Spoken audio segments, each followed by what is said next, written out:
There is a quiet, peculiar ache that comes with standing still, while the world you knew seems to sprint into a future you can't quite see.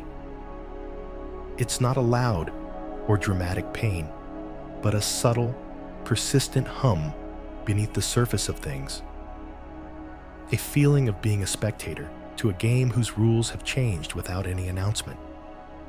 You watch the flurry of new words, new ideas, new ways of connecting, and it all moves with a speed that feels foreign. It is the deep, quiet feeling of standing still while the entire world rushes past, leaving you feeling invisible, out of place, a ghost in your own home. What do we do with this feeling? This profound sense of displacement in a world that once felt like it was ours. How do we find our footing when the very ground beneath us seems to be shifting, evolving into something unfamiliar? Tonight, we won't try to answer this by learning how to run faster. We won't try to catch up. Instead, we will journey inward to a place that the world's changing pace cannot touch. We will explore the idea that perhaps you are not being left behind, but are instead becoming an anchor, a quiet, steady presence in a world that desperately needs one. By the end of our time together, you may come to see this feeling not as a deficit, but as a source of deep, unspoken wisdom. Before we begin this journey into that steady place within, let's first acknowledge where we are, together, in this moment. Before we begin, just a quick moment. Write in the comments which part of this world you're listening from right now, and what time it is where you are. I'm curious, are you listening in the quiet of late night? Or perhaps in the early morning hours when sleep hasn't come yet? Just leave a word or two, and then settle in. Because this time right now, is entirely yours. And as you do that, or simply think on it, allow your body to follow that instruction to settle. Feel the places where you are connected to the surface beneath you, the bed, the chair, and give your weight fully to it. Let go of the need to hold yourself up. Allow your shoulders to drop away from your ears, releasing the tension they've carried from a day of navigating that fast-moving world. Unclench your jaw. Let your tongue rest gently in your mouth. Soften the small muscles around your eyes. Feel your hands, and consciously allow them to unclench, finger by finger, letting go of whatever they were holding on to. Take a slow, deep breath in, and as you exhale, release the day. Release the need to understand everything. Release the pressure to keep up. You are here now, in this quiet space, and that is all that matters.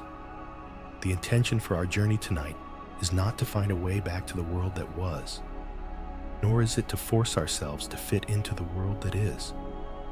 Our purpose is much simpler and much more profound. It is to come home. To come home to the self that exists beneath the noise of changing times.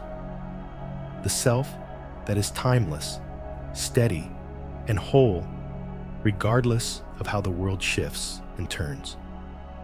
This is a journey to remember that your value is not tied to your relevance in the current moment, but to the depth of your experience, the truth of your heart, and the quiet wisdom you've gathered simply by being here, witnessing it all.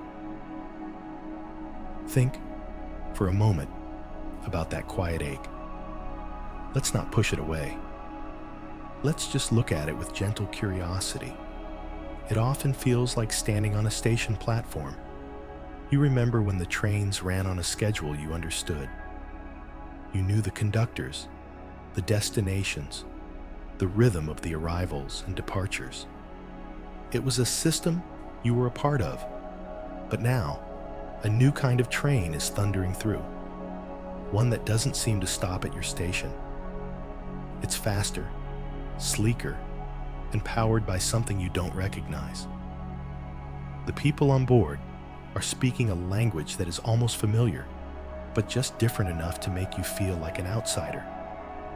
You see them looking at their glowing screens, connected in ways you can't quite grasp, and a sense of profound loneliness can wash over you. It's the ache of being on the platform while the world travels on a track you can no longer see clearly. This feeling isn't a sign of failure. It is not a sign that you have done something wrong or that you have become obsolete. In fact, it is a sign of something quite beautiful. It is a sign that you have lived deeply. You have loved a world enough to memorize its contours, its songs, its familiar pathways. You have invested your heart in a way of being. And when that way of being changes, it is only natural to feel a sense of loss, a sense of grief for the familiarity that once held you so securely. It is the price of deep connection. You cannot miss a world you never truly knew. The ache you feel is a testament to the richness of the life you have lived and the world you have carried within you. The world may celebrate the new, the fast, the next big thing. It may seem to have little patience for reflection, for memory, for the slow-earned wisdom that comes from decades of observation. And in the face of that, it is so easy to internalize the message that you are being left behind, that your experiences are now just stories from another time, like black and white photographs in a digital world. But tonight, we will begin to gently challenge that idea. We will entertain the possibility that what you hold is not an outdated map, but a compass. A map shows you a landscape that can change. Mountains erode, rivers change course, cities rise and fall. But a compass points to a truth that is constant. It points to the unchanging human heart. And that is our destination tonight. We are journeying away from the shifting landscapes of the external world and turning our attention toward the true north that lies within you. The part of you that knows about love and loss and kindness and courage. The part of you that has navigated countless personal seasons of change long before the world began to feel this way. That part of you is your anchor. It is the steady ground beneath your feet. The world can change its clothes 1,000 times, but the human soul beneath remains. Your soul knows the truth of this. And as we move into a state of deep rest, we will be connecting with that unchanging core. So for now, let the world go. Let it rush on without you for a little while. It will still be there in the morning. Your only task is to rest in the truth of who you are right now, in this moment. A witness, a keeper of memories, a soul with a deep well of experience. You are not being left behind. You are simply standing in a place of deep perspective. And from here, you can finally find true rest. Let your breath deepen and allow the quiet to hold you. You are exactly where you need to be. Let's stay with that feeling for a little while longer, not to dwell in sadness, but to honor its truth. It's important to name the landscape you find yourself in, to give words to the shadows so they don't feel so vast and undefined. Think of it like returning to a beloved childhood home after many years away. You walk up the familiar path, but the garden is completely different. The old oak tree you used to climb has been replaced by something new and manicured. You reach for the doorknob, but it's been changed. When the door opens, the layout of the rooms is foreign. The walls are painted in colors you don't recognize. The furniture is strange and angular, and the familiar scent of old books and baking is gone, replaced by something clean and sterile. It is, technically, the same house, the same structure on the same piece of land, but it no longer feels like home. This is the feeling of displacement. It's the unsettling sense that the world you once navigated with ease and instinct has been rearranged. And in that rearrangement, your own place has become unclear. With this displacement comes a profound and often unspoken exhaustion. It's the exhaustion of trying to learn a whole new set of rules for a game you've been playing your whole life. The rules of communication have changed. Conversations that once happened face to face or over a phone call where you could hear the subtle cadence of a loved one's voice now happen through text with emojis and acronyms that feel like a foreign dialect.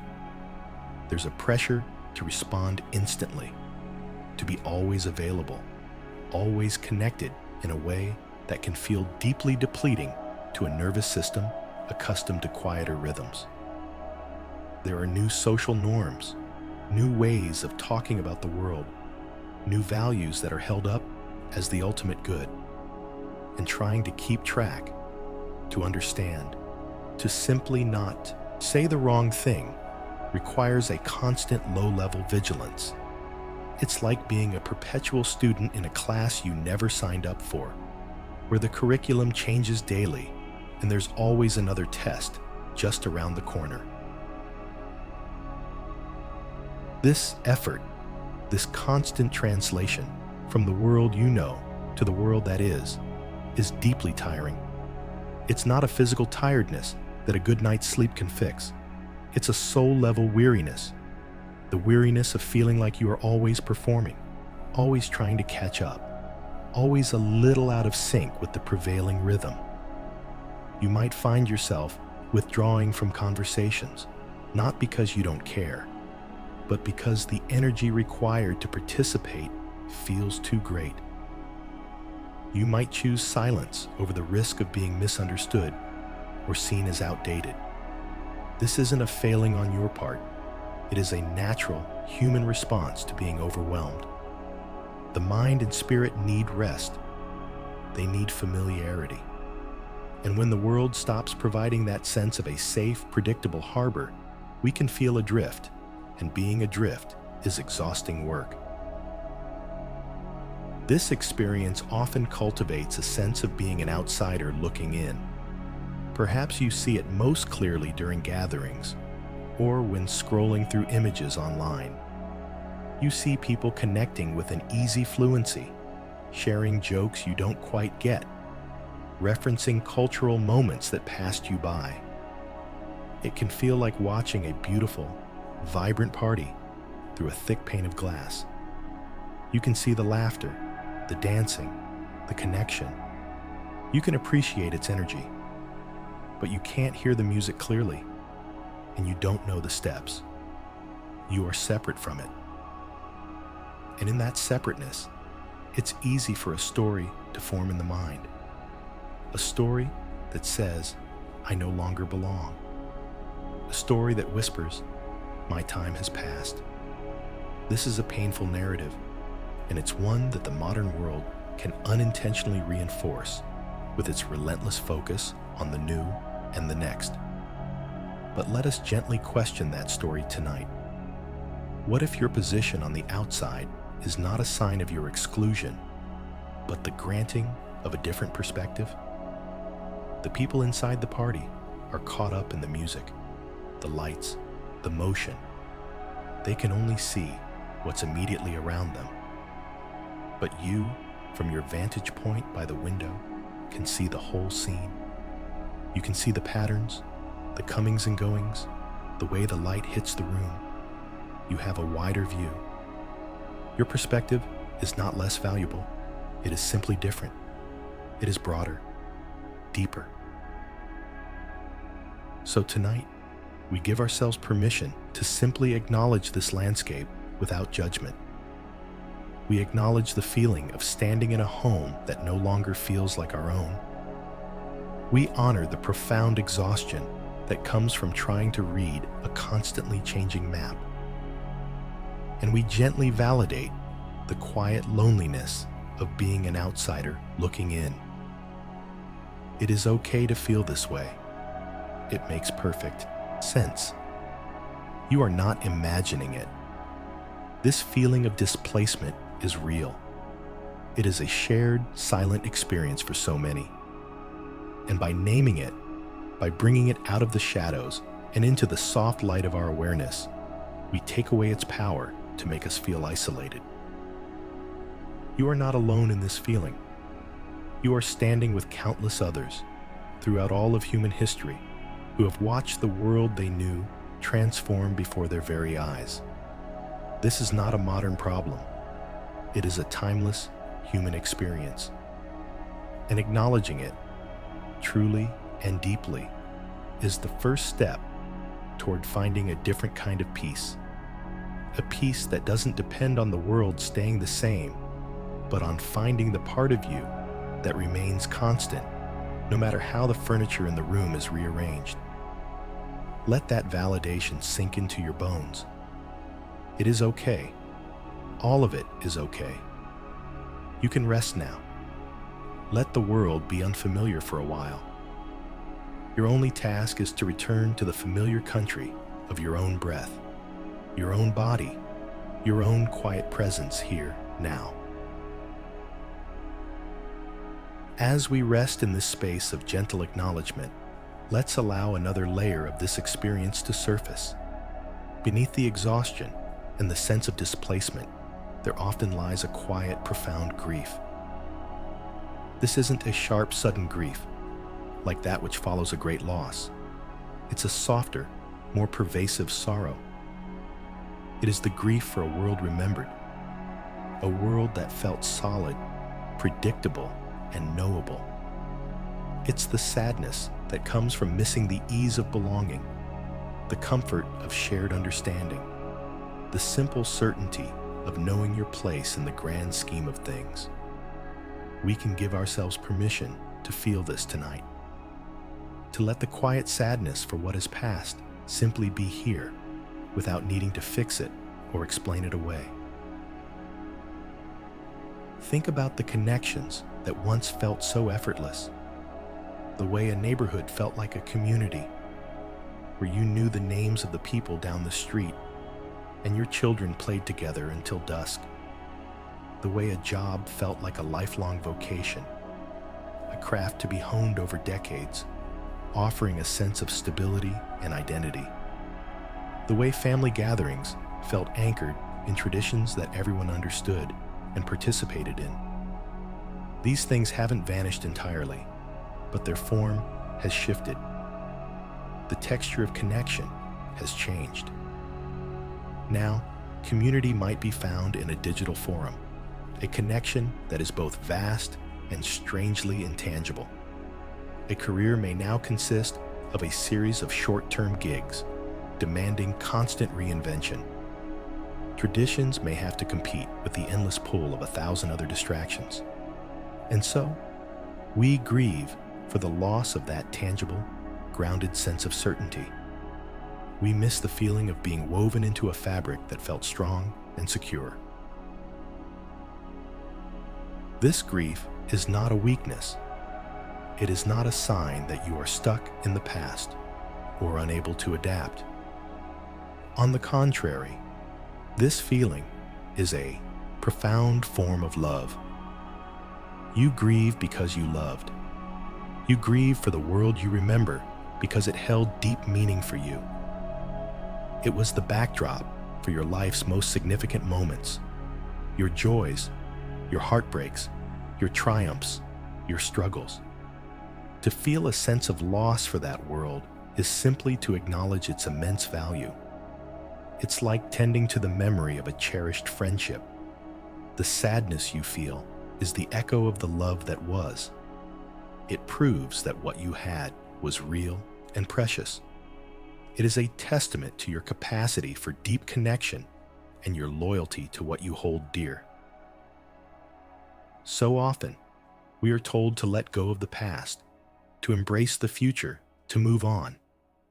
But this advice, however well-intentioned, can feel like a dismissal of our deepest feelings. It can make us feel as though our memories are a burden we should be eager to set down. But what if we reframe this? What if your memories are not relics of a bygone era? What if they are not heavy baggage holding you back? Consider this. Your memories are the very foundations of who you are. They are the soil in which your wisdom has grown. They are the bedrock of your identity. Every experience, every relationship, every challenge you navigated in that world that was has shaped the person you are today. The resilience you have was forged in past difficulties. The compassion you hold was learned through past connections. The perspective you offer was earned by witnessing so many suns rise and set on different ways of life. Your memories are not a museum of dusty artifacts. They are a living library of human experience. They contain lessons on love, on forgiveness, on perseverance, on what it means to build a life of meaning. To grieve their passing into memory is to honor the importance of the lessons they taught you. It is a sacred act of remembrance. Let's affirm this gently to ourselves tonight. My memories are not relics. They are the foundations of who I am. Just feel the truth of that statement. Feel the strength in it. The world may rush toward the future, discarding yesterday's innovations for tomorrow's promises. But you carry within you a deep, rich history. You are a bridge, a living connection to ways of being that hold invaluable wisdom. You remember what it was like to live with less distraction. You know the value of patience. You understand the importance of a promise kept, of a community that shows up in times of need. These are not outdated values. They are timeless truths. And your memory of them, your love for them, is what keeps them alive in a world that can sometimes forget. So, allow the grief to be here. Let it wash over you like a gentle tide. There is a sweetness in this sorrow, a quiet dignity. It connects you to the love you have for the life you have lived. It is a whisper from your heart, saying, "What we had was good. It mattered, and I will not forget it." There is no need to rush through this feeling. In our quiet space tonight, there is room for it all. The sense of displacement, the exhaustion, and this deep, tender grief. By giving it space, we are not getting lost in it. We are integrating it. We are allowing it to become part of our strength. Because the person who has loved and lost a world is a person of profound depth. They have seen the seasons of life and understand that all things change. And in that understanding lies the beginning of a new kind of peace, a peace that can hold both the beauty of the past and the uncertainty of the present in a single, loving embrace. Rest in that embrace now. You are whole with all of your memories, all of your love, and all of your quiet grief. You are complete. As we hold this grief with tenderness, let's zoom out. Let's widen the lens from our personal experience to the grand, sweeping story of humanity itself. The feeling you are experiencing, this sense of standing on the shore while the tide of the world pulls away, revealing a new and unfamiliar landscape, is not uniquely yours. It is not a symptom of a modern affliction or a personal failing. This is one of the most universal human stories, a rite of passage felt by every single generation that has had the privilege of living long enough to see the world they were born into transform into something else entirely. You are not an anomaly. You are part of a vast, unbroken lineage. Imagine a person who grew up in a world lit only by fire. Their entire life was dictated by the rhythms of the sun and the moon. their community huddled around the hearth for warmth, for light, for story. Then suddenly came the gas lamp, and then the electric light bulb. The night itself was conquered. The fundamental rhythm of life, unchanged for millennia, was irrevocably altered. Do you think they did not feel a sense of profound displacement? Do you imagine they did not grieve for the quiet, star-filled darkness they once knew? Do you think they did not feel that the world was rushing forward at a dizzying, unnatural pace, leaving them behind with their quaint, outdated love for the simple flame? Think of the generation that grew up with the horse and buggy as the pinnacle of transportation. They knew the smell of the stables, the feel of the reins in their hands, the gentle, plodding pace of travel that allowed them to watch the countryside unfold slowly. Then came the automobile, a loud, frighteningly fast machine that tore up the quiet roads and filled the air with a strange new smell. The world shrank. Distances that once took days could be covered in hours. Do you think they didn't look upon this new invention with a sense of bewilderment and loss? Did they not feel that a certain grace, a certain connection to the earth, had been sacrificed for the sake of speed? They too felt that the world had changed and left them behind. Consider the generation that wrote letters, waiting weeks for a reply from a loved one across the ocean. Each letter was an event, a precious artifact to be read and reread, saved in a wooden box. Then came the telephone, a marvel that collapsed distance in an instant, but also perhaps erased some of the thoughtful deliberation that went into the written word. And then the internet, and instant messaging, a constant stream of communication that left no time for patient waiting. Each of these shifts, while bringing incredible progress, also brought with it a sense of loss for the previous way of being. Each generation had to grapple with the feeling that the world they had mastered, the one they understood in their bones, was fading into history. You are not alone on a deserted island, watching the ships of progress sail away over the horizon. That is the illusion of loneliness.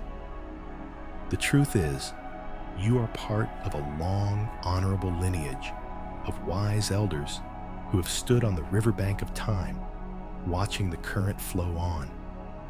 You are connected to the woman who first saw a printing press and worried it would cheapen the sacredness of the handwritten word. You are connected to the farmer who first saw a steam tractor and feared for the loss of his connection to the soil and his animals. You are connected to the musician who first heard a synthesized instrument and felt a pang of grief for the pure acoustic sound. You are all part of the same story, the story of the human heart grappling with the relentless nature of change. And in this context, the feelings you have, the displacement, the exhaustion, the grief, are not only normal, they are necessary. They are the emotional signature of a thoughtful, observant soul. They prove you are paying attention. It is the person who feels nothing in the face of such profound change who is truly disconnected. Your feelings are a sign of your deep engagement with life. They are the friction that occurs when a deeply rooted past meets a rapidly accelerating future. This friction is not a problem to be solved. It is a sign that you are alive and present at a powerful intersection of time. So, let this realization settle deep within you tonight. It is okay to feel this way. This feeling makes perfect sense.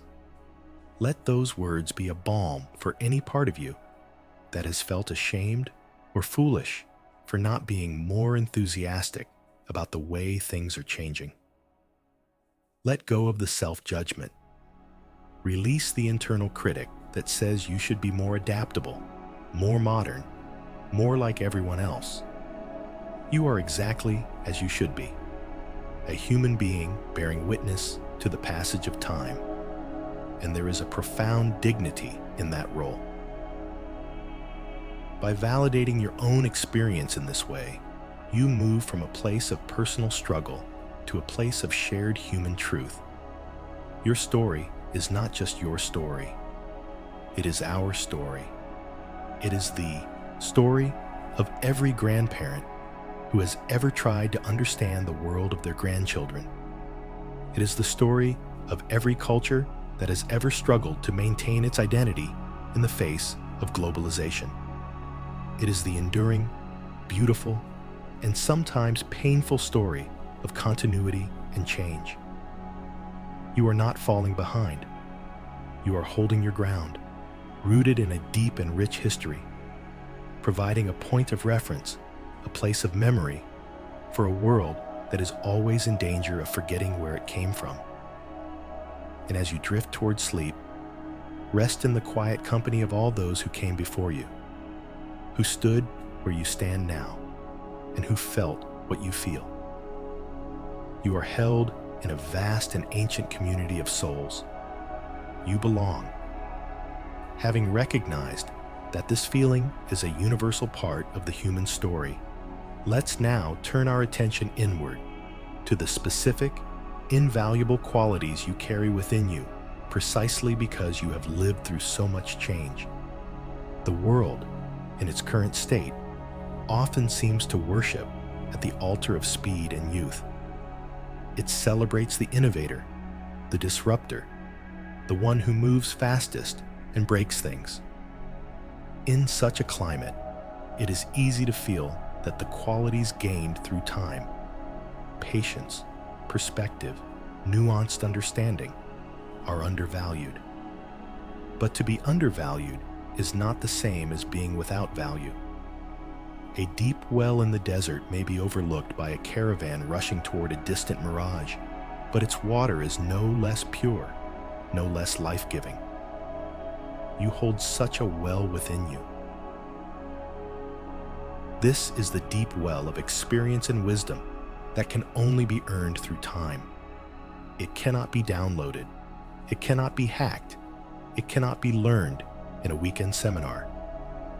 It is the product of lived life, of navigating countless complexities, of making mistakes and learning from them, of witnessing the consequences of actions play out not over days or weeks, but over decades. You have seen fads come and go. You have seen unshakable truths crumble into dust. You have seen celebrated geniuses fade into obscurity and quiet, steady virtues endure.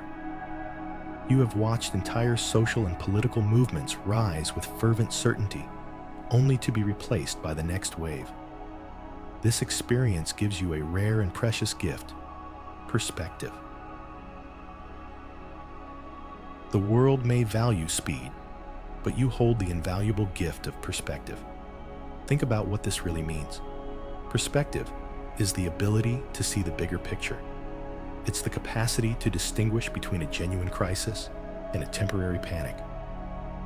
It is the wisdom to know that this too shall pass, not as a hollow cliche, but as a deeply understood truth, because you have seen so many things pass. While the world may be reacting with breathless urgency to the crisis of the day, a part of you remains calm, anchored by the memory of a dozen similar crises that once felt just as all-consuming. You remember the Y2K panic, the energy crises of the past, the political scandals that were meant to be the end of everything, and you remember that the sun rose the next day. This is not apathy. It is wisdom. It is the steadying hand on the shoulder of a panicking world. Let's validate your contributions, both seen and unseen. Your value is not just in what you do, but in who you are. The quiet strength you offer just by being present is a powerful force. Perhaps you are the one in your family who doesn't get swept up in the latest drama, offering a calm, listening ear instead. Perhaps you are the colleague in the workplace who remembers the history of a project, preventing the team from repeating old mistakes. Perhaps you are the neighbor who simply offers a consistent, warm hello, creating a small island of stability in a sea of transient residents. These contributions rarely make headlines. They don't generate clicks or likes, but they are the very glue that holds communities and families together. They are the ballast in the ship, the unseen weight below the waterline that keeps everything from capsizing in a storm. You carry an embodied knowledge that is increasingly rare. You know how to do things that require patience and a physical touch. Perhaps you know how to tend a garden, not from a YouTube video, but from years of feeling the soil in your hands, learning the rhythms of the seasons. Perhaps you know how to cook a meal from scratch, a recipe passed down through generations, its secrets held not in precise measurements, but in the feel of the dough, the smell of the spices. Perhaps you know how to fix something that is broken, to mend a tear in fabric, to repair a wobbly chair, an act of care in a throwaway culture. These skills are not trivial. They are a deep form of wisdom. They are a connection to the real, tangible world, a world that is becoming increasingly abstract and digital. You are a living archive of this essential human knowledge. Let's affirm this truth as you rest. My experience is a source of strength. My perspective is a gift. My quiet presence has value. Feel these statements resonate within you. Let them counteract the loud, external messages that may have led you to doubt your worth. The world is like a vast and complex ecosystem. It needs the fast-growing shoots and the vibrant, fleeting flowers. But it cannot survive without the slow-growing, deep-rooted ancient trees. These trees provide the shade. They hold the soil in place. They are home to countless other beings. They are the witnesses, the survivors, the anchors of the entire forest. You are one of these trees. Your rings of experience tell a story of droughts and floods, of fires and bountiful seasons. And your very presence makes the entire ecosystem more resilient, more balanced, and more beautiful. So, as you prepare for sleep, let go of any need to prove your worth in the world's frantic marketplace of ideas. Your value is not a commodity to be traded. It is an inherent quality of your being, earned through the simple, profound act of living your life. The world may not always have the wisdom to see it, but that does not diminish its truth. The unseen value you carry is immense. It is in the stories you hold, the lessons you've learned, the love you've given, and the quiet stability you offer, just by being you. Rest in the dignity of this knowledge. You are not outdated. You are deepened. You are not irrelevant. You are essential. Now, let's take that feeling of inherent value and use it to grant ourselves a profound and necessary permission. Tonight, right here in this quiet space, we are going to give ourselves full and unconditional permission to stand still. Imagine the immense pressure you've been carrying. It might not even be a conscious pressure, but a low-grade hum of anxiety that runs constantly in the background. It is the pressure to keep up. The pressure to learn the new technology that seems to change every 6 months. The pressure to understand the shifting social landscape, the new vocabulary, the latest trends. The pressure to stay relevant in conversations, to have an opinion on the latest global event, to not look foolish or out of touch. This pressure is like trying to run on a treadmill that is constantly accelerating. It is exhausting. It is unsustainable, and ultimately, it takes you nowhere. Tonight, we are stepping off. Take a deep breath in, and as you breathe out, physically and mentally release that frantic energy. Let it flow out of you. Breathe out the need to read every article, to watch every trending video, to understand every new app. Breathe out the fear of missing out. Breathe out the subtle, corrosive belief that if you stop running, you will simply cease to exist. You will become invisible. And as you release that frantic, buzzing energy of the modern pace, breathe in something else entirely. Breathe in the calm, steady, ancient rhythm of your own being.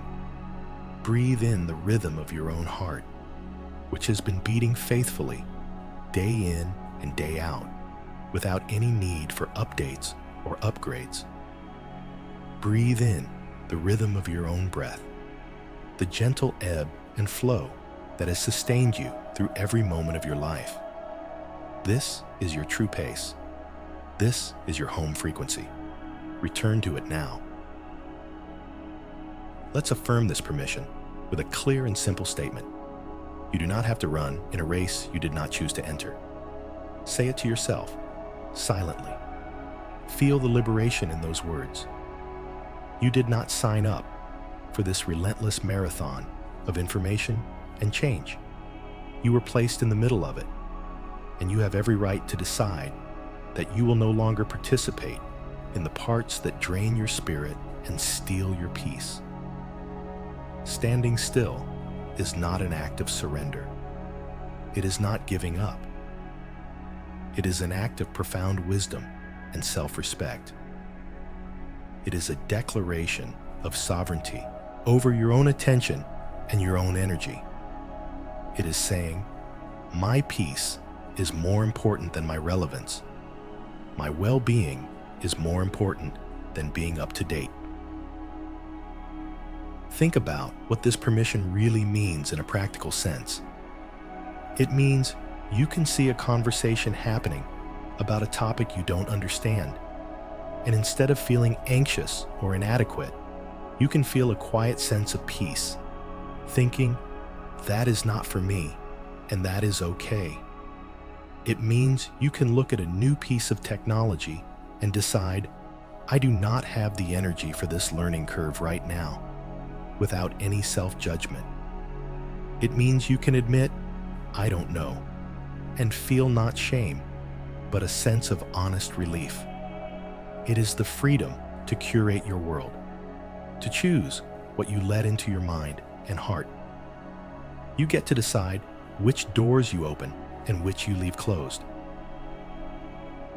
Imagine yourself standing by the side of a massive roaring river. This river is the flow of modern information, of change, of endless novelty. For a long time, you felt you had to be in the river, fighting the current, struggling to keep your head above water, being swept along at its dizzying pace. But now, you have given yourself permission to step out onto the bank. You can sit down in the soft grass. You can feel the solid earth beneath you. From here, you can still watch the river. You can observe its power, its beauty, its chaos. You are not ignorant of it, but you are no longer at its mercy. You are separate from it. You can choose to dip your toes in when you wish, but you are no longer being carried away by it. This is the peace that comes from standing still. It is the peace of the witness, the observer, who is grounded in their own being. This is a radical act in a world that equates stillness with stagnation. But we know better. We know that in stillness, we can finally hear. We can hear the whisper of our own intuition. We can hear the needs of our own bodies. We can hear the quiet truths of our own hearts. In the frantic rush of keeping up, all of this subtle, vital information is drowned out. By choosing to stand still, you are choosing to come back into relationship with yourself. You are choosing the wisdom of your inner world over the noise of the outer world.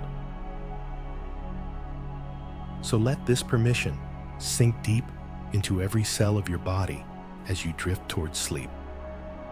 Let your muscles relax with the relief of no longer having to run. Let your mind quiet down with the relief of no longer having to process and analyze every new piece of data. You are safe.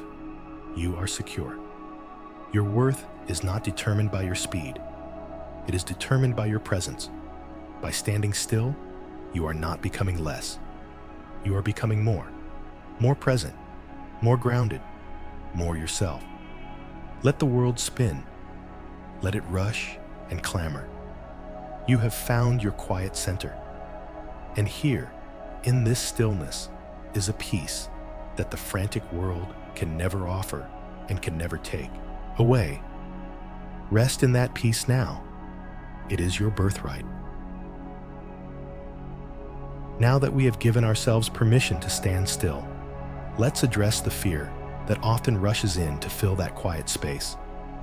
It is the deep, nagging fear of irrelevance. This is a tender and vulnerable spot for many of us. It's the painful belief that if we are not current, not participating, not in the know, then we are without value. It's the sting of being in a conversation and realizing everyone is referencing something you've never heard of, making you feel invisible.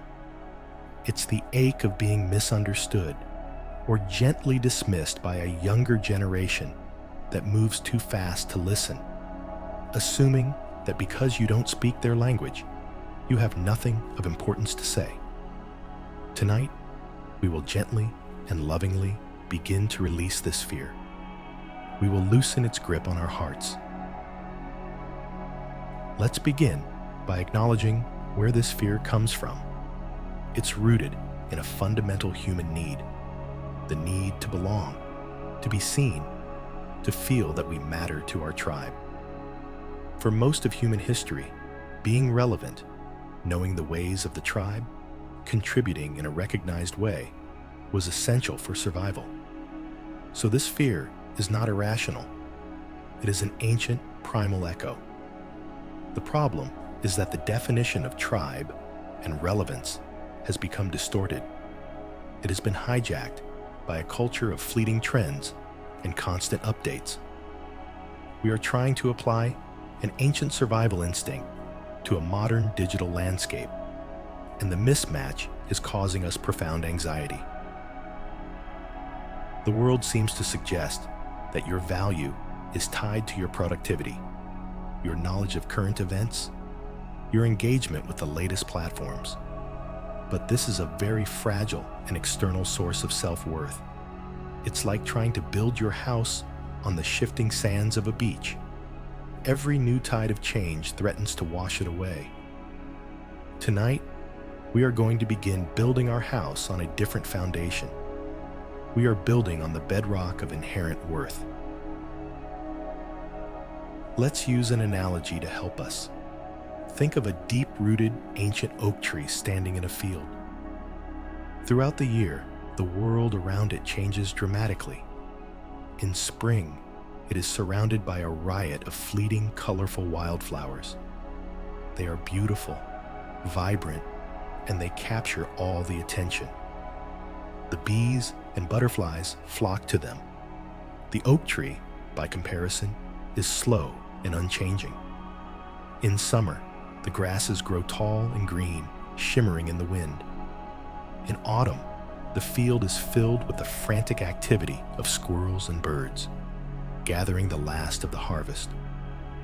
In winter, everything is covered in a blanket of snow, silent and still. The oak tree is present through it all. Its worth is not in the new leaves it puts out each spring, though they are part of its cycle. Its true value is in its core.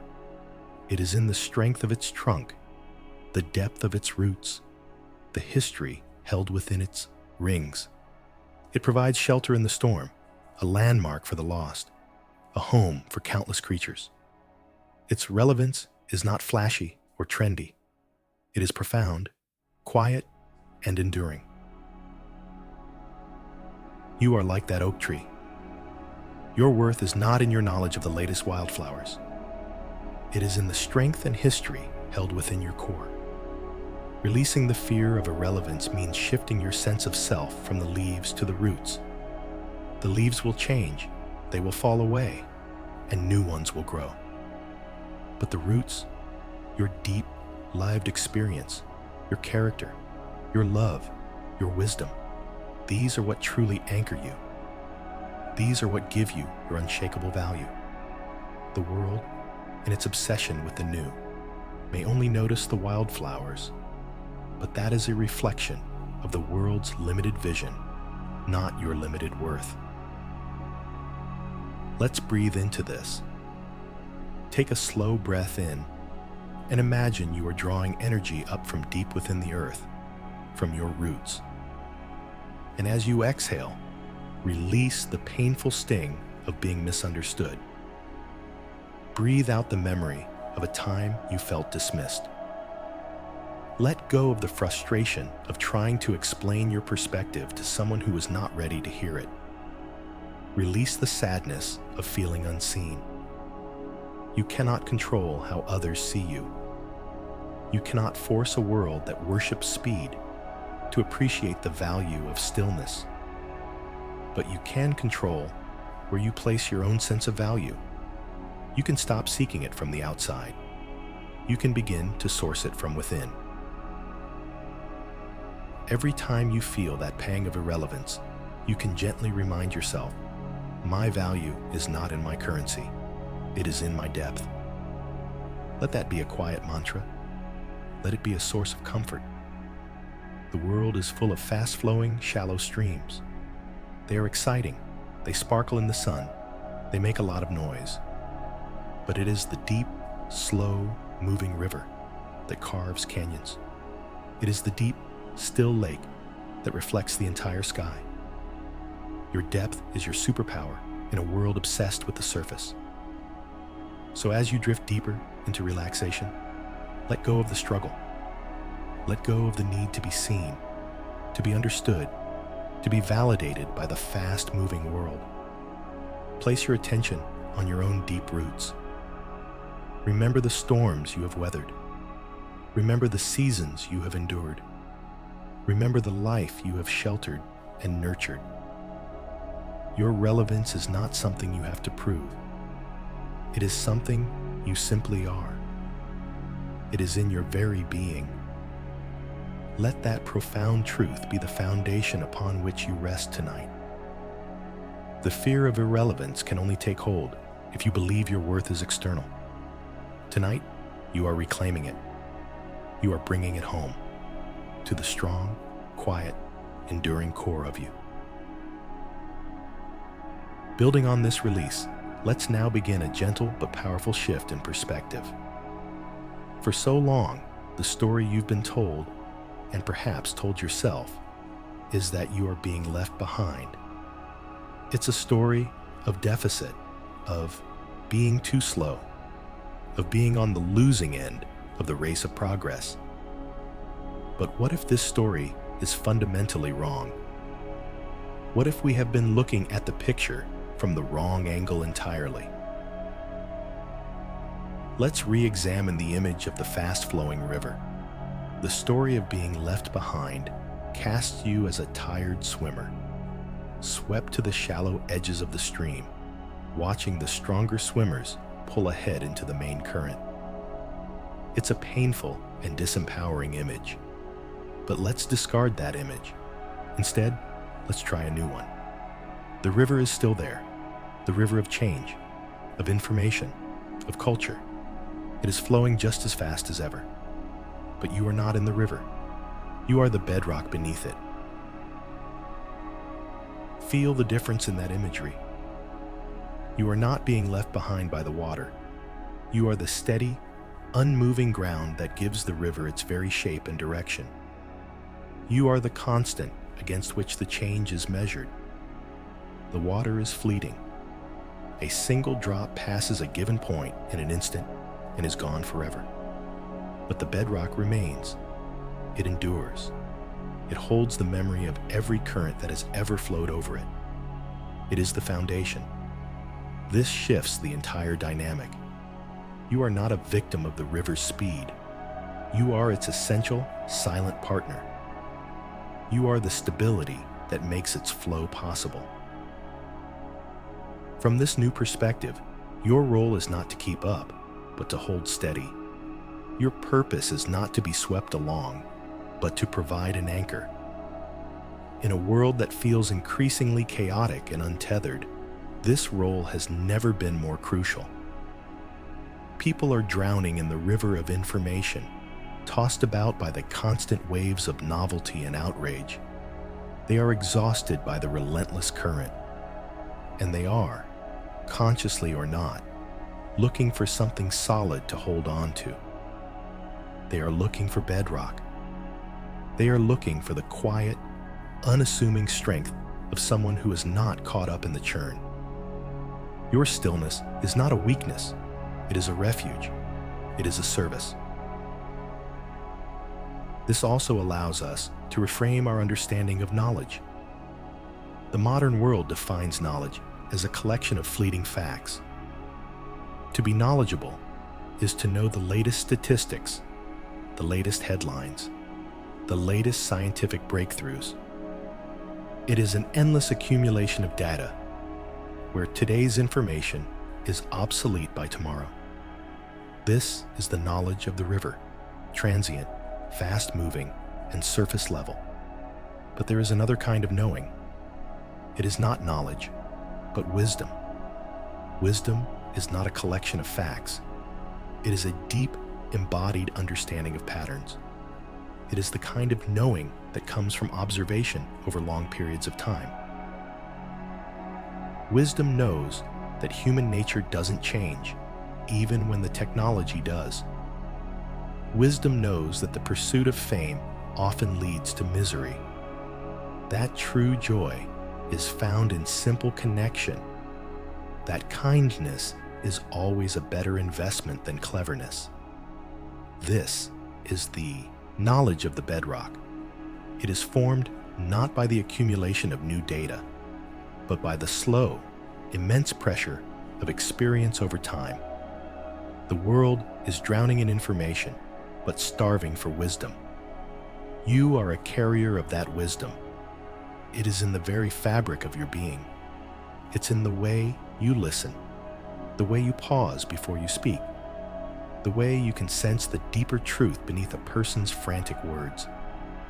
This wisdom is your gift to a world that has forgotten how to access its own. Feel this shift in your body. Let go of the feeling of being a know-nothing in a world of know-it-alls. You may not know the latest app, but you know the enduring patterns of the human heart. You may not know the latest jargon, but you know the feel of authentic compassion.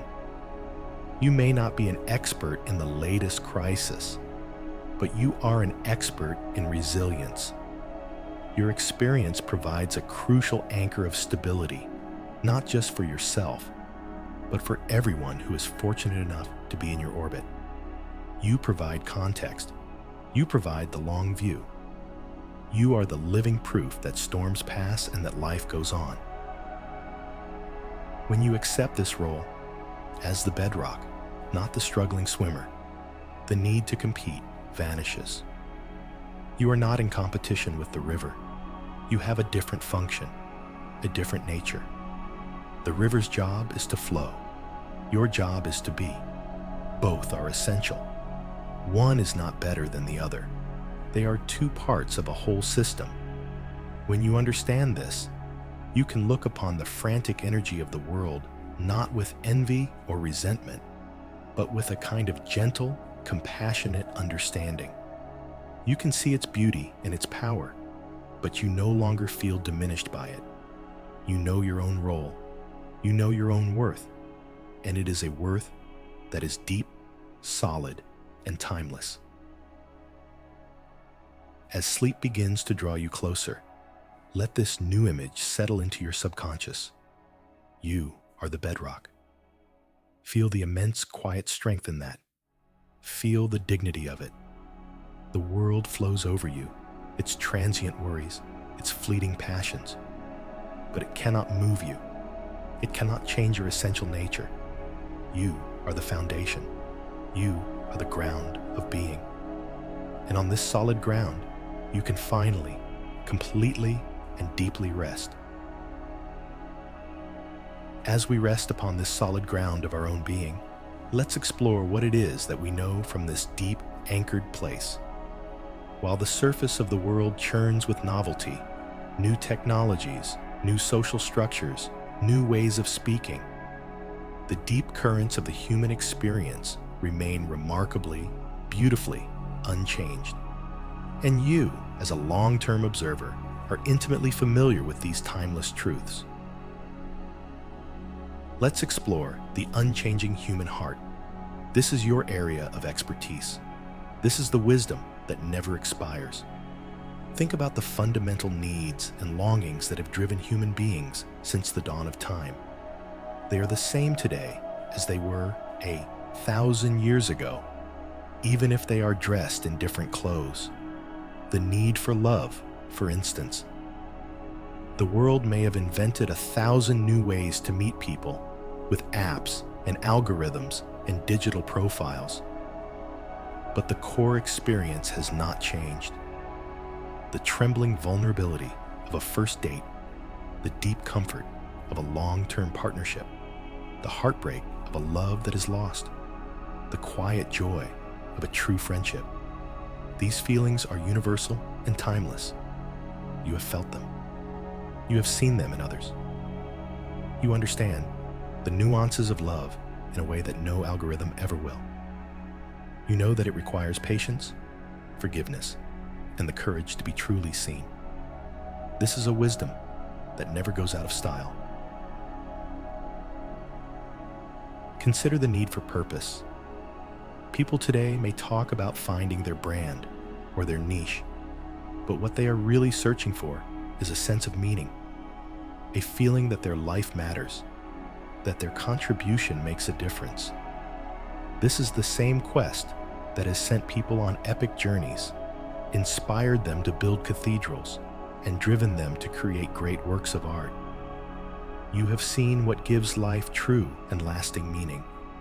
It's rarely the things the world celebrates most loudly: fame, wealth, power. You know from your own lived experience that meaning is found in raising a child with kindness, in mastering a craft with integrity, in caring for someone in need, in creating a space of beauty and warmth for others. You understand that purpose is not something you find out there. It is something you build day by day through small acts of love and dedication. This understanding is an anchor in a world that often confuses attention with achievement. And what about the need for connection, for community? The technology of connection has exploded, yet people report feeling more lonely than ever before. We are connected to thousands of friends online, but we may not know the name of our next-door neighbor. You remember a time when connection was more tangible. It was a shared meal, a front porch conversation, a helping hand offered without being asked. You understand the difference between a network and a community.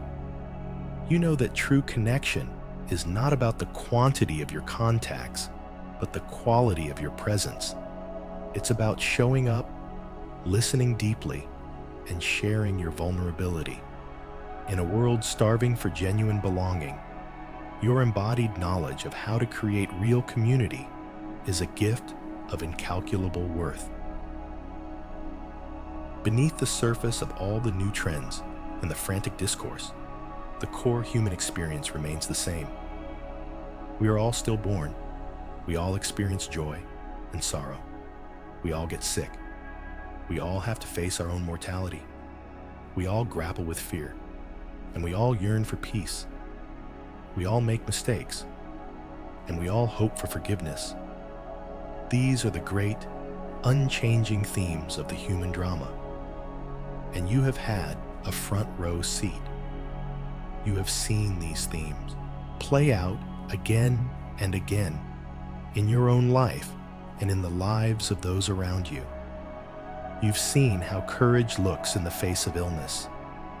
You've witnessed the incredible power of forgiveness to heal old wounds. You've seen how kindness can change the entire trajectory of a person's day or even their life. Let this affirmation sink into your heart. I understand what truly matters, and that is a wisdom that never expires. Feel the quiet confidence in that statement. The world can change its mind 1,000,000 times about what is important. It can chase after 1,000 different fleeting desires. But you remain connected to the bedrock of the human condition. You know what lasts. You know what nourishes the soul. You are a guardian of this timeless knowledge. When you feel out of sync with the world, remember this: the conversation you are not a part of is likely about something that will be forgotten in a year, or a month, or even a week. But the truths you hold within you are eternal. They are the truths that poets have written about for centuries, that philosophers have contemplated, that every human heart has grappled with in the quiet hours of the night. You are connected to this deeper, slower, more meaningful conversation. So as you drift off to sleep, let go of the noise from the surface. Let it all fade away. The frantic headlines, the shifting opinions, the endless debates about things that, in the grand scheme, are of little consequence. Allow your awareness to sink down into the deep, quiet currents of the unchanging human heart. Rest in the knowledge of these simple, profound truths. Love, purpose, connection, kindness, courage, forgiveness. These are the stars that never change their position in the night sky, and you know how to navigate by them. This is your true wisdom. This is your anchor. This is your peace. Now, let's turn the focus of our awareness away from the vastness of the world and back to the extraordinary landscape of your own life. We have been talking about change as if it is something new, something happening to you now. But the truth is, you are a seasoned expert in navigating change. You have been doing it your entire life. This is not your first time witnessing a world transform. It is simply the most recent. Take a moment to remember your own seasons. Travel back in your mind, not to specific events, but to the feeling of different eras in your own life. Remember the world as it was when you were a child. What did it sound like? What did it smell like? What were the technologies, the social norms, the unquestioned truths of that time? That world, in so many ways, is as foreign to a young person today as a distant historical period. It was a different world, and you lived in it, you navigated it, you learned its rules, and you found your way. And then, that world faded away. It changed. Think of the world of your teenage years and young adulthood. A new set of music, new fashions, new political concerns, new dreams for the future. You adapted. You learned the new dances. You listened to the new songs. You wrestled with the new ideas. You fell in love. Perhaps you experienced heartbreak. You made choices that set the course for your life. That world, too, was a complete and vibrant reality, and you were there. You were a part of it. And then, it also changed. It slipped into the past, becoming a collection of cherished memories and formative experiences. You have already seen entire worlds come and go. Every decade of your life has been its own distinct era, with its own unique challenges and opportunities. You have navigated shifts in your career, changes in your family structure, moves to new cities or homes. You have weathered personal storms, illnesses, losses, disappointments that felt at the time like they would break you. But they didn't. You are still here. You have watched friends come and go. You have seen your own body change, your own perspectives evolve. You are not the same person you were 10, 20, or 40 years ago. You have been in a constant state of adaptation and growth from the moment you were born. The current global shift is simply a larger, more collective version of a process you are already intimately familiar with. By remembering this, we can begin to reconnect with the resilient, adaptable part of you that has always found a way through. There is a part of you that is a master of change. It may not be the loudest part of you right now. The tired part, the confused part, the grieving part may be more prominent. But underneath them, there is a core of profound resilience. This is the part of you that learned to walk after falling down 100 times. The part of you that healed from a broken heart. The part of you that learned a new skill for a job, or figured out how to raise a child, or found a new routine after a major life change. This part of you is incredibly strong, resourceful, and wise. Let's gently call on that part of you tonight. Let it know that it is seen and honored. Take a moment to acknowledge the profound strength it takes to witness so much change and still be standing, still be feeling, still be breathing. It is not a small thing. In a world that often dismisses the elderly or the experienced, it is easy to forget the sheer endurance and grit it takes to live a long life. You have survived. You have endured. You have adapted time and time again. This is not a source of fragility. It is the source of your greatest strength. The changes happening now may feel bigger, faster, more disorienting than the ones that came before. That may be true. But they are not more powerful than your innate capacity for resilience. You have a deep well of experience to draw from. You have seen things fall apart and then come back together in a new form. You have seen fear give way to courage. You have seen confusion slowly blossom into understanding. You know, in your bones, that this is the rhythm of life. Nothing stays the same. Not the world outside, and not the world inside. And you know how to ride these waves. You have done it before. As you rest here, letting your body grow heavy and relaxed, allow a sense of quiet pride to emerge.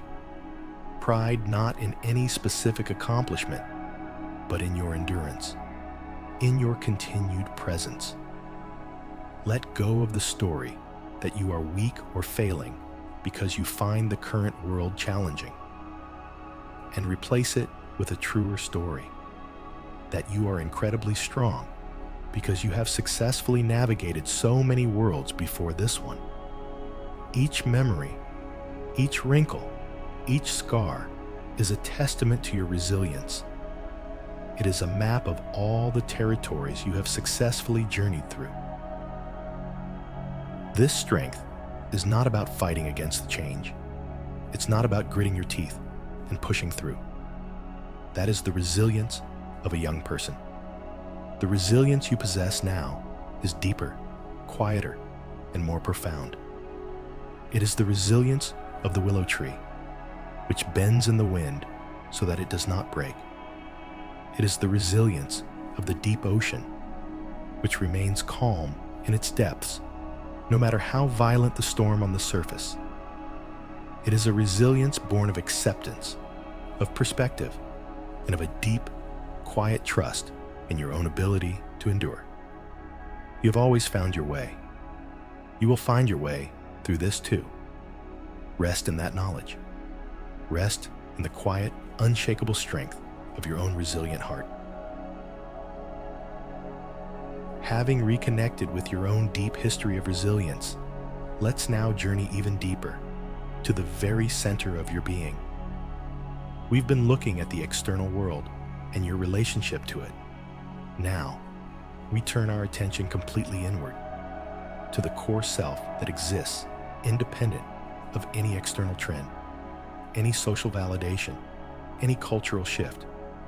This is the part of you that was there before you had a name, a job, or a role in the world. It is the silent, observing consciousness that has been the one constant throughout all the seasons of your life. This is your inner compass.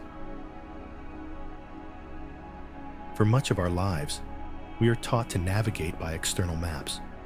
The map of our parents' expectations, the map of our culture's definition of success, the map of our peers' approval. We learn to look outside ourselves for direction, for validation, for a sense of who we are. When the world is stable and the maps are reliable, this can work for a while. But when the world changes so rapidly that all the external maps become outdated overnight, we are forced to find a different way of navigating. We are forced to learn to use the compass that has been within us all along. This inner compass is not a set of beliefs or opinions. Those can change. It is not your personality. That too evolves over time. It is the quiet, still point within you. It is the part of you that simply knows what feels true for you. It is the subtle sense of rightness or wrongness you feel in your body when faced with a decision. It is the quiet whisper of intuition that is so often drowned out by the shouting of the logical mind. It is the deep longing for peace, for connection, for authenticity. This compass doesn't point to a destination on an external map. It points toward alignment with your deepest self. Let's take a moment to try and locate this inner space. As you lie here, breathing gently, bring your awareness to the center of your chest. Imagine a small, warm, steady light in that space. It is not a brilliant, dazzling light, but a soft, gentle glow, like the light of a candle in a quiet room. This light is your inner home. It is the seat of your true self. This place cannot be shaken by the changing world outside. It is unaffected by criticism or praise. It does not care about being relevant or outdated. It simply is. It is the source of your inherent value. Let's gently affirm this truth. My value is inherent. It does not rise or fall with the tides of culture. Feel those words resonate in the space of that warm light. Your value is not a stock on the market, fluctuating with every passing trend. It is a fundamental, unchangeable fact of your existence. You are valuable simply because you are. Because you are a unique expression of life, a conscious being with the capacity to love, to feel, to learn, and to witness. Nothing that happens in the external world can ever add to or subtract from this fundamental worth. When you begin to source your sense of self from this inner home, the frantic need for external validation begins to fall away. The fear of being left behind loses its power because you realize you are already home. You are already at the destination. The approval you were seeking from the world was just a distorted echo of the self-acceptance that was waiting for you within. The sense of belonging you craved from your community was a shadow of the profound belonging you can feel when you are connected to your own core. This is the ultimate freedom. It is the discovery that the safe harbor you have been searching for is not a place in time, not the world of the past, nor some idealized future, but a place within your own being. From this inner sanctuary, you can look out at the chaotic, changing world with a sense of calm and compassion. You can participate where you feel drawn to, and you can withdraw where you feel the need for peace, and neither choice affects your fundamental sense of worth. Your actions become guided not by fear of irrelevance, but by a genuine sense of purpose and alignment. You begin to ask different questions. Instead of, how can I keep up? You ask, what is true for me right now? Instead of, what do they think of me? You ask, what brings me a sense of peace? This is not a selfish or narcissistic turn inward. In fact, it is the opposite. When you are securely anchored in your own inherent value, you become a much more powerful and positive presence in the world. You no longer interact with others from a place of neediness or fear. You are not seeking their approval. You are simply offering your presence, your wisdom, your love from a place of fullness. You become a lighthouse. You are not chasing after ships, trying to guide them. You are simply standing firm, shining your light, and allowing others to find their own way by your steady presence. As you drift deeper and deeper into a state of rest, let your awareness settle in this quiet inner home. Feel its warmth, its stability, its unconditional acceptance of all that you are. This is your true north. This is the source. The world will continue to change, to spin, to create its dramas and its distractions. But here, at your center, there is a profound and unshakable peace. Let this peace be the last thing you are aware of as you let go into sleep. You are home, you are safe, you are whole, and your value is absolute, unchanging, and eternal. Now that you are resting securely in the home of your own inherent worth, let's zoom the lens out one more time to see your place in the grand, sweeping story of time itself. We have explored your personal history and the timeless history of the human heart. Now let's consider your unique and irreplaceable role in the great tapestry that is woven through the ages. From a place of feeling left behind, it can seem as though your thread in this tapestry has reached its end or is fading into the background. But from this new perspective, anchored in your own value, you can begin to see that this is not the case. Your thread is not ending. It is taking on a new and vital function. You are becoming a vital thread connecting the past to the future. You are a bridge of living memory. Without you and others like you, the tapestry would become frayed. The patterns of the past, with all their beauty and their hard-won lessons, would be lost. The future would be woven without knowledge of what came before, and it would be a poorer, weaker fabric for it. Find a sense of peace in your role as a witness. For much of your life, your role was likely that of a participant, an actor on the stage, deeply involved in the drama of your time. Now, your role may be shifting to that of the witness in the audience. There is a profound dignity and importance in this role. The actor is caught up in their lines, in the immediate action of the scene. They cannot see the whole play, but the witness can.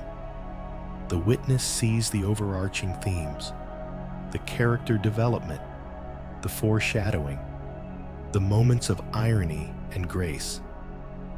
The witness holds the meaning of the entire story. To be a witness is not a passive act. It is an act of deep seeing, of holding, of understanding. You are witnessing one of the most rapid and profound transformations in human history. To be present for this, to observe it with a long view of experience, is a sacred task. You are also a storyteller. You may not think of yourself this way, but you are a living library of stories that the world needs to hear. Not just the big stories of historical events, but the small, human stories. The story of what your neighborhood was like before the big highway was built. The story of how your family celebrated holidays before commercialism took over.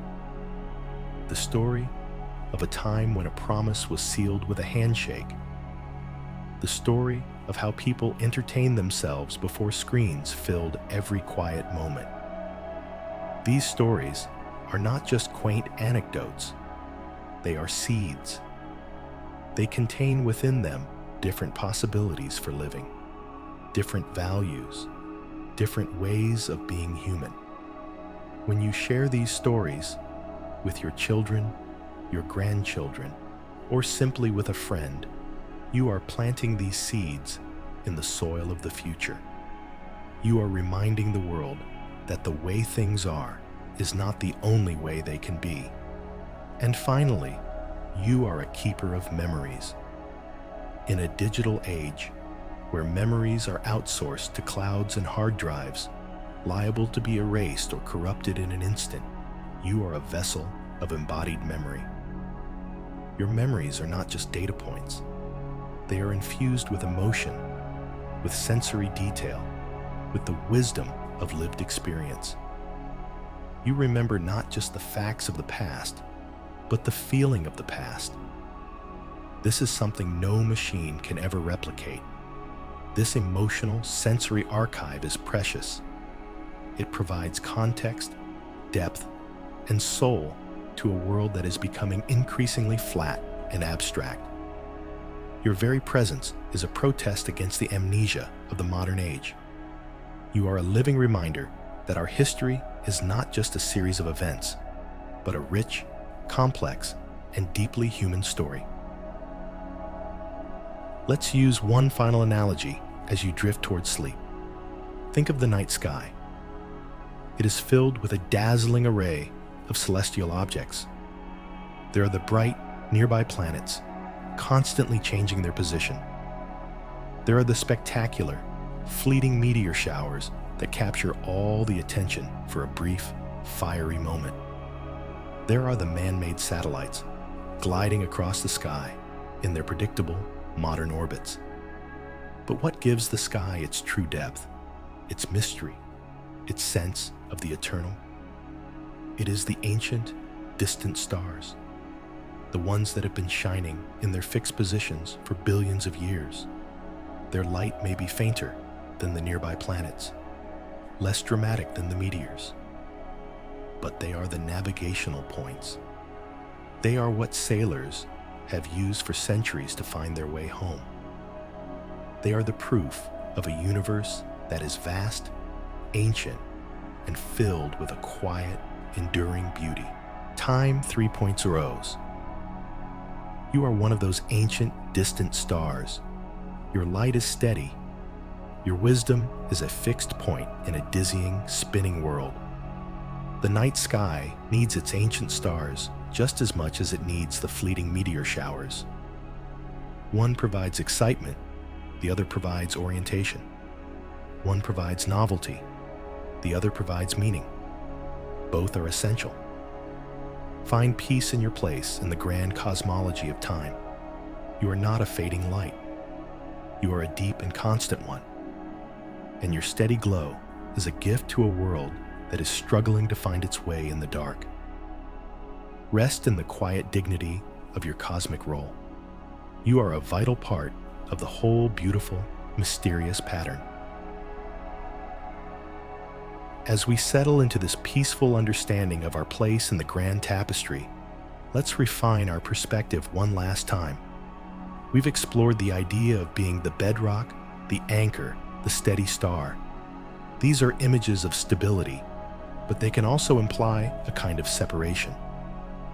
Now let's integrate a new idea, one that is about connection, not separation. Let's explore the idea of becoming a bridge, not an island. To feel like an island is to feel completely cut off, isolated by the waters of change, with no way to reach the mainland where everyone else seems to be. It is a state of lonely self-sufficiency. But a bridge is different. A bridge has its foundations firmly planted on its own shore, in the land of its own experience, values, and memories. It does not abandon its own ground, but it also reaches out. It spans the water. It connects two different places without ceasing to be itself. This is a powerful and hopeful role to step into. You can be a bridge of understanding, even if you don't live on the other shore. You do not have to adopt the language, the technology, or the values of the new world in order to connect with it. A bridge's purpose is not to become the other side. Its purpose is to facilitate passage and perspective between the two. You can hold on to your own identity while offering the quiet gift of your presence and perspective. This looks like listening, more than speaking. It looks like asking curious, open-hearted questions instead of making judgments. For example, when a younger person is excited about something you don't understand, a new kind of music, a new social platform, a new way of seeing the world, the island mentality would be to withdraw in confusion or dismiss it as foolish. The bridge mentality, however, would be to say, "That's interesting. Tell me more. What do you love about it? How does it make you feel?" In that moment, you are not pretending to understand. You are not trying to be cool or relevant. You are simply honoring their world. You are creating a space of connection where two different experiences can meet with mutual respect. You are being a bridge. This role allows you to hold your own wisdom without needing to impose it on others. You know that unsolicited advice is rarely welcomed, but a story, offered at the right moment, can be a profound gift. The island shuts its library doors. The bridge opens them, allowing others to browse if they wish. When someone is struggling with a timeless human problem, a broken heart, a crisis of purpose, a difficult ethical choice, you don't have to provide answers. You can simply say, "That reminds me of a time when..." And by sharing a story from your own life, you offer a different perspective. You offer the comfort of knowing that this struggle is not new, that others have walked this path and survived. You are connecting their very modern feeling problem to the great, unchanging river of human experience. You are a bridge to the past, offering the wisdom of those who have gone before. Finding peace in this role requires a final, crucial letting go. It is the acceptance that you don't have to belong everywhere, to belong right here, within yourself. The desire to fit in, to be part of the in-group, is a powerful human drive. But as we get older, we are offered the opportunity for a different kind of belonging. It is the deep, quiet belonging that comes from being utterly, authentically yourself. When you are standing firmly on the foundation of your own being, you no longer need everyone to understand you. You no longer need everyone to approve of you. You are your own home. And from that secure place, you can reach out to others not with the needy grasp of someone trying to belong, but with the open hand of someone who already does. This is a subtle but life-altering shift. The pressure is off. You are free. Free to be who you are.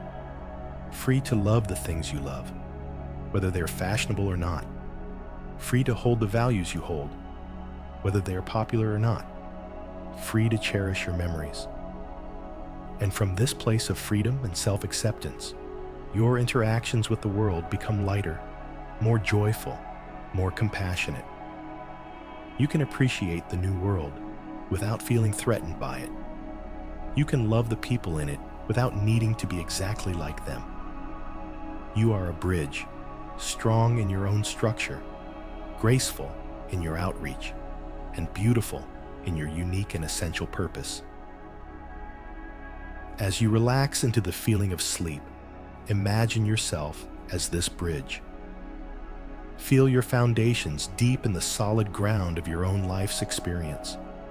Feel the strength of your structure, built from all the resilience and wisdom you've gathered.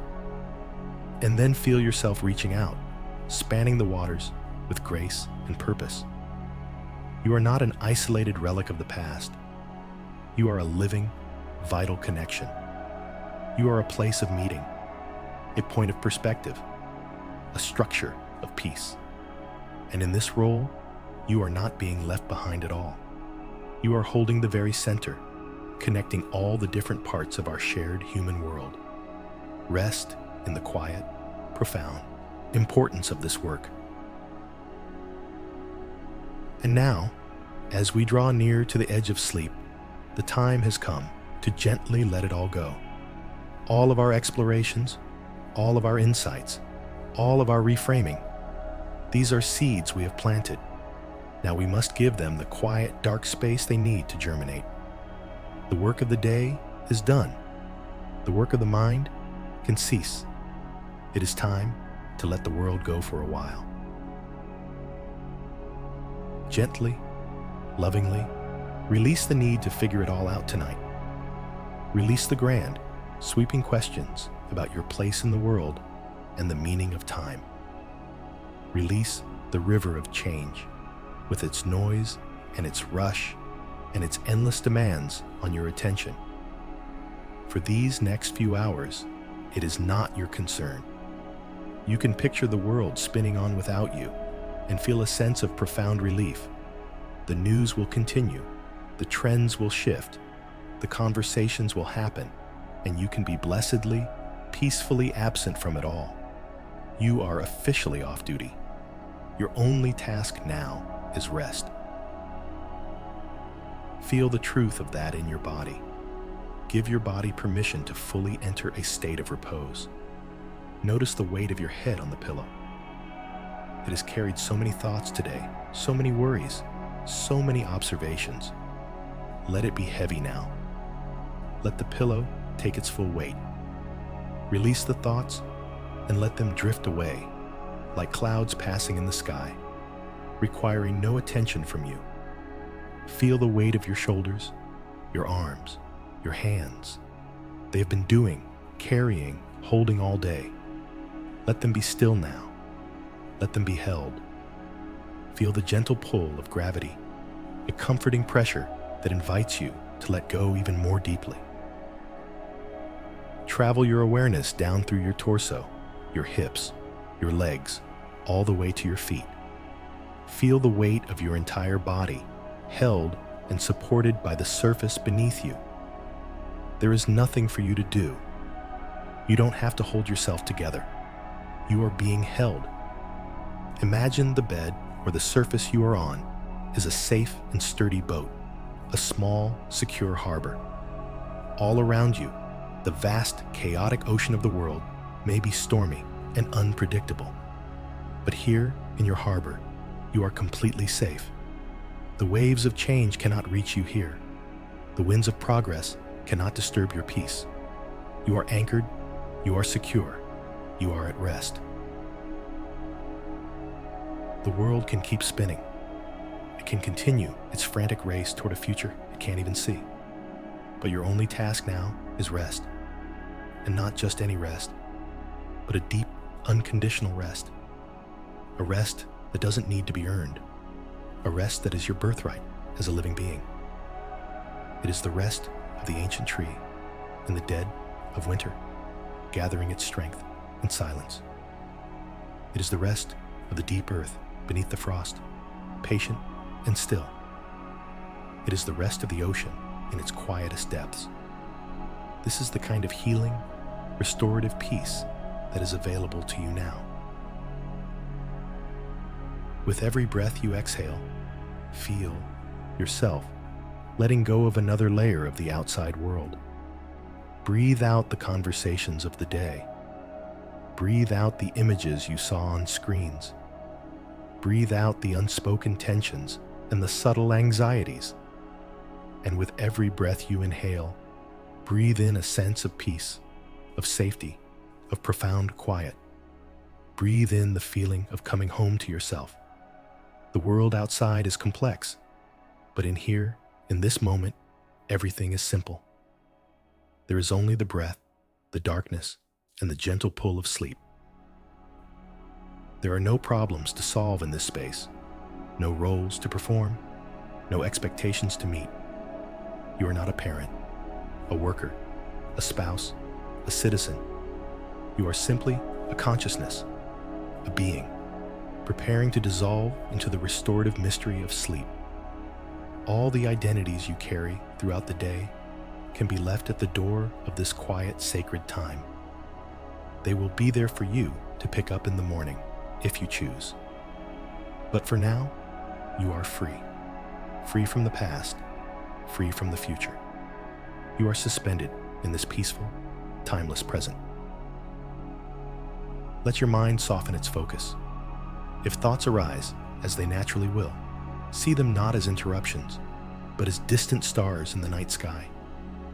You can acknowledge their presence without having to travel to them. They are far away.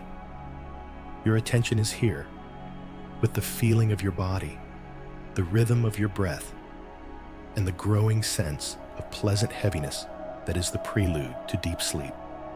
The world and its concerns are fading. They are becoming quieter, more distant, less important. Your inner world is becoming more real. The silence, the darkness, the peace.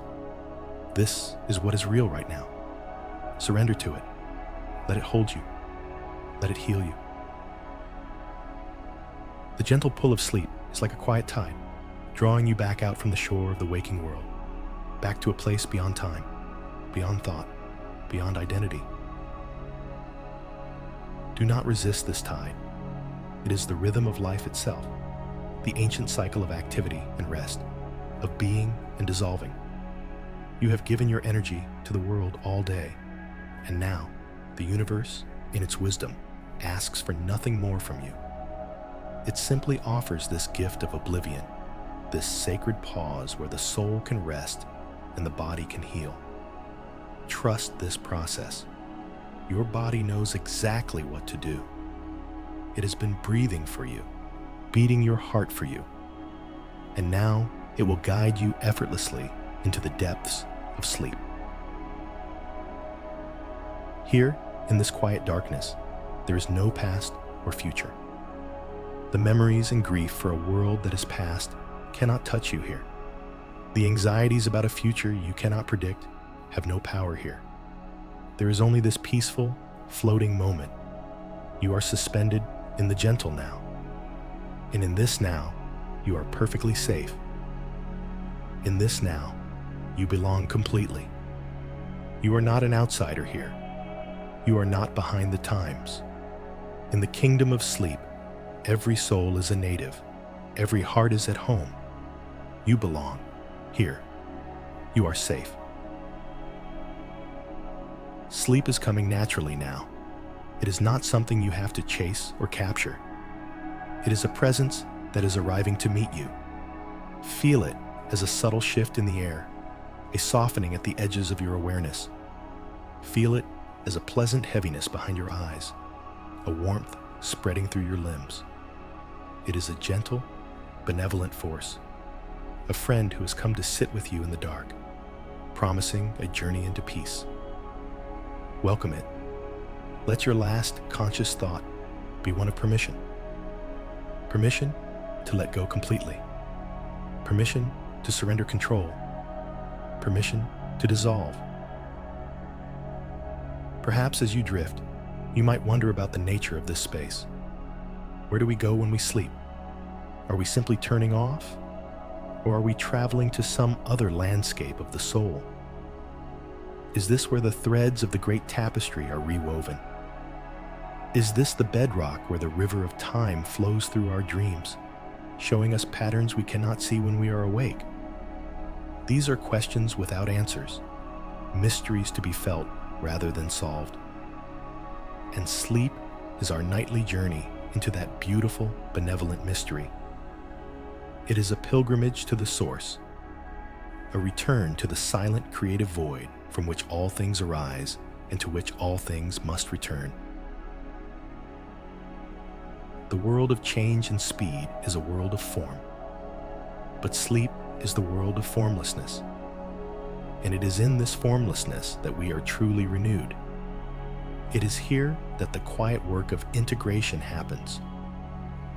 All the insights from our time together tonight will be gently sifted and sorted by your deeper mind, absorbed not as intellectual concepts, but as embodied truths. You don't have to remember any of it. It is becoming a part of you now, in the quiet alchemy of rest. You will wake with a subtly shifted perspective, a little more rooted in your own worth, a little more at peace with your place in the world. And so, let the last vestiges of thought dissolve.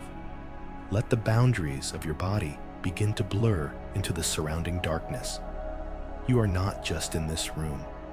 You are part of the quiet of the night that blankets the entire world. You are connected to every other soul who is also letting go, also surrendering to this great tide of peace. You are part of a vast, silent chorus of rest. Let the last sounds you hear be the rhythm of your own slow, steady breath. Each breath is a wave, carrying you further and further out from the shore, into the deep, calm, healing waters of sleep. There is nothing more to do, nothing more to be. Simply allow yourself to be carried. You are safe. You are held. You belong. Sleep is here. Let it take you now. Rest, deep, restorative, peace.